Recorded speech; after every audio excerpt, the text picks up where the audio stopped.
কুলি পিঠা,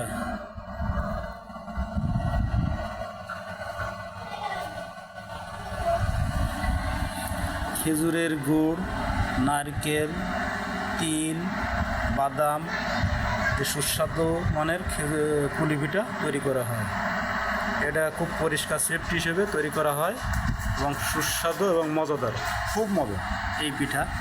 এটা অত্যন্ত মজাদার গণক এটা, এবং এটা খুব পরিচিতি। এটা গাজীপুর শিববাড়ি থেকে অর্ডার করে নেওয়া যাবে এবং বিকাশে পেমেন্ট দিয়ে নিতে পারবেন। প্রতি পিস পিঠার দাম মাত্র 30 টাকা। প্রতি পিস পিঠার দাম মাত্র 30 টাকা। মোবাইল নাম্বারে দেখুন 01948123380। এই নাম্বারে বিকাশে পেমেন্ট দিতে পারবেন, আবার এই নাম্বারে যোগাযোগ করতে পারবেন।